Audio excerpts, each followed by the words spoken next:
अप्रैल 2026 की एक शांत सुबह भारत की राजनीति के गलियारों में एक खबर बिजली की तरह दौड़ती है। आम आदमी पार्टी के सबसे चमकते सितारे राघव चड्ढा को अचानक राज्यसभा के डिप्टी लीडर पद से हटा दिया गया है। वही राघव जिन्हें जनता भारत का अगला प्रधानमंत्री देख रही थी।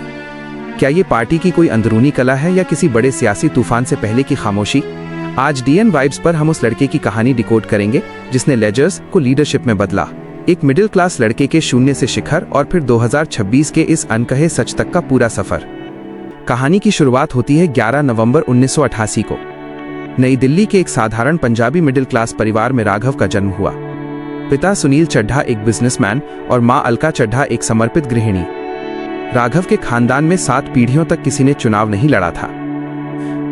राजेंद्र नगर की उन तंग लेकिन सपनों से भरी गलियों में बड़े होते हुए राघव का मन राजनीति में नहीं बल्कि इंडियन आर्मी की जैतून वाली वर्दी ऑलिव ग्रीन्स में बसा था।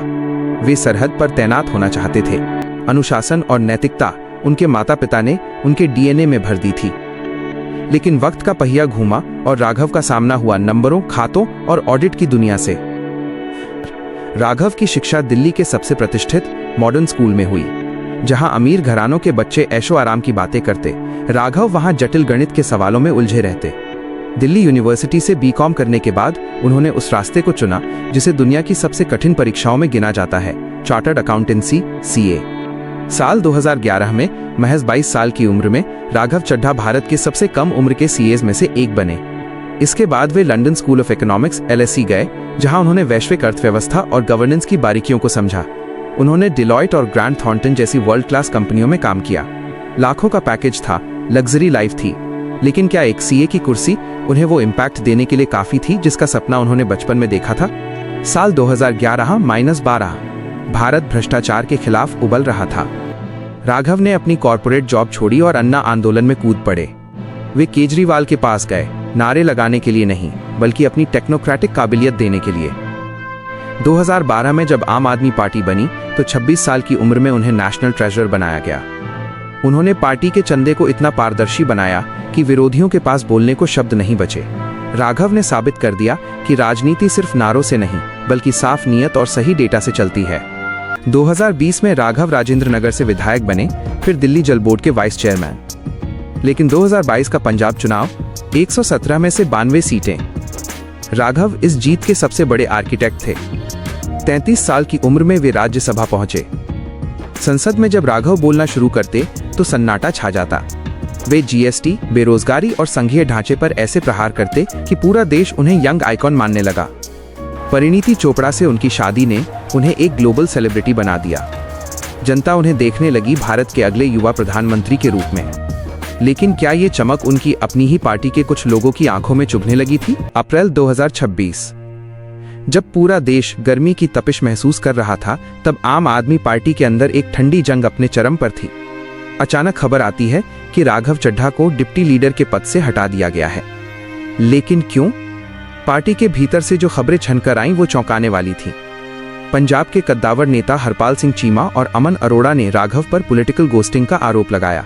उनका कहना था कि राघव दिल्ली की चमक धमक में पंजाब के उन किसानों और आम लोगों को भूल गए जिन्होंने उन्हें चुनकर भेजा था। आरोप लगा कि उन्होंने जीएसटी घाटे और पंजाब के बाढ़ पीड़ितों के फंड पर राज्यसभा में चुप्पी साधी। क्या ये आरोप सच थे? डेटा बताता है कि उस दौरान राघव के भाषणों में राष्ट्रीय मुद्दे ज्यादा और पंजाब के स्थानीय मुद्दे कम थे।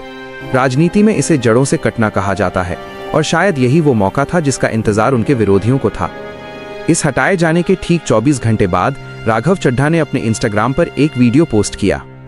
कोई शोर नहीं, कोई इल्जाम नहीं, सिर्फ एक सधी हुई मुस्कान।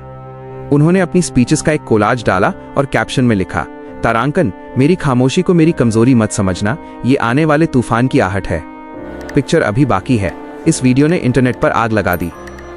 राघव ने सीधे तौर पर आरोपों का जवाब नहीं दिया बल्कि अपनी प्राइम मिनिस्टर मटेरियल वाली इमेज को और मजबूत किया।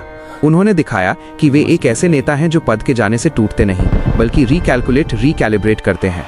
उनके इस शांत रिस्पॉन्स ने जनता के बीच उनकी सहानुभूति को 200% बढ़ा दिया। यहाँ एक दिलचस्प मोड़ आता है।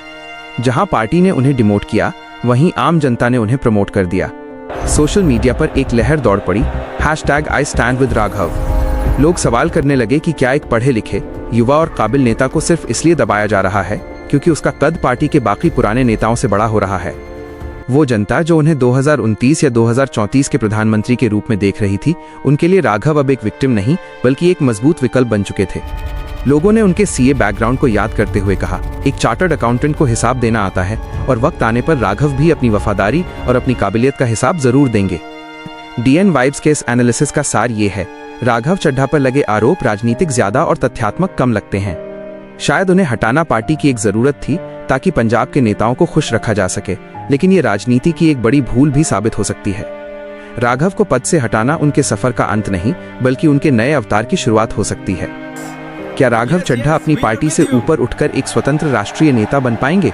क्या जनता का ये प्यार उन्हें वाकई उस कुर्सी तक ले जाएगा जिसका सपना करोड़ों युवा देख रहे हैं? अपनी राय कमेंट्स में जरूर बताएं।